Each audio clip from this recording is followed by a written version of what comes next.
Ki jan nou ye fan mwen yo, yon lot fwa, mwen retrouve nou toujou nan nuans lingwistik.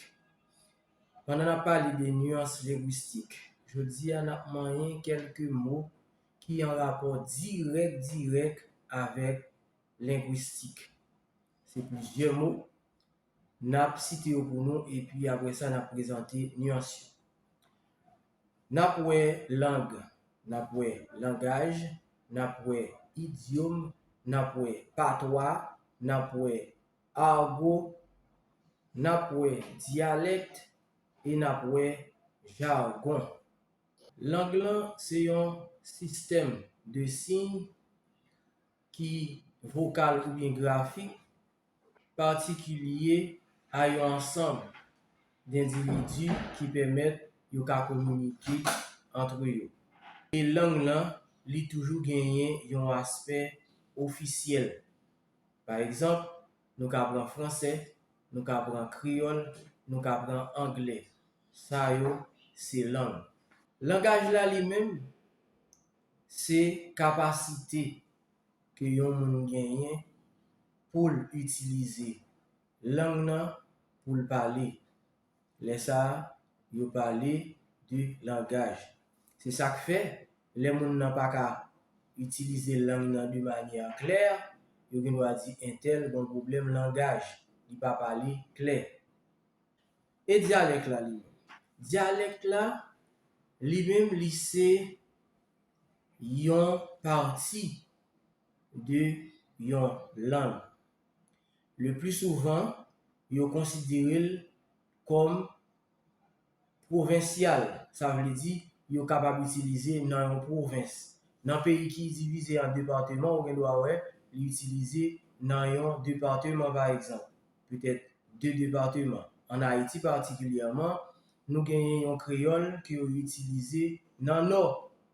Depi moun nan pale kriol la kon sa, nou tout konen ke sa se moun ki soti nan nord. Se sa ki dialect. Tandis que patwa li men, alors se yon parti nan lang nan ke yo utilize nan yon lokalite. Tale a nou te pran exemple, Departement Nord pou dialect, koun ya nou gen do apran yon commune nan Departement Nord pou patwa. Donc sa vle di, patwa li pi piti ke dialect la. Se toujou an ti kominote, men ki pi piti ke dialect la. A note ke, ni dialect la, ni patwa, yo pa vreman genyen karakter ofisyel. Men tout moun d'akor ke moun sa yo utilize. Genyen ti nuans ki genyen par rapport a sa ki ofisyel yo. Men tout moun ka kompran sa yap di, particulièrement moun nan entourage yo kote yap vive la. Se idiom nan li menm ki sa li. Idiom nan li genyen yon karakter general. Li kouvri tout sa ki an rapport avek yon lang. Sa vle di, li genyen, li kouvri lang nan proprement di de manya ofisyel, par exemple, kriol la.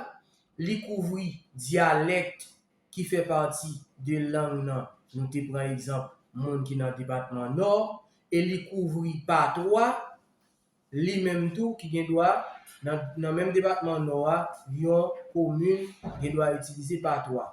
Donc, dès que yo pran tout sa yo met ensemble, yo pale de idiom. Donc, yo ka pale de idiom créole. Li gen lang créole la de manière officielle, li gen dialect, li gen patwa. Argot li même, c'est yon ensemble de mots que yon groupe de monde ou bien yon groupe de monde décide utiliser entre yo qui ka comprendre entre yo pour yo capable soit isoler tête yo de l'ensemble du reste de la communauté ou bien pour yo protéger tête yo de l'ensemble du groupe de la communauté. Par exemple, ou ka jwenn gon équipe moun nan niveau bourgeoisie qui gon équipe mot les yo utiliser c'est yo seulement qui comprennent. C'est même genre tout nous ka pran yon groupe de vagabonds, jan ka rele yo a, yo gen do a utilize yo gen do a rele yo, yon groupe mafia, yon groupe volé, un groupe quelconque. Moun sa yo tou, yo gon série de mots, les a utiliser, c'est yo seulement qui comprennent ni. Même les a parlé devant là, depuis yo dit mot ça, en vérité, ou pas petit comprendre. C'est ça yo relé argot. Jargon qui s'allie, jargon en tout, c'est un ensemble de mots que yo utilisé pour un groupe de monde qui est toujours c'est celle même qui comprennent l'autre. Mais différence qui gagne entre jargon et argot, c'est que jargon est plus dans le domaine professionnel. C'est ça que fait on dit journaliste yo gen jargon yo, médecin yo gen jargon yo, juriste yo gen jargon yo, informaticien yo gen jargon yo, pour ne citer ça seulement. Donc, merci d'être que ou te décidé tendre nous, ou te décidé comprendre et apprendre. Merci tout parce que vous allez partager vidéo ça pour plus de monde qu'à tendre pour arriver plus loin. Que bon Dieu bénisse nous, au revoir, après dans une autre vidéo.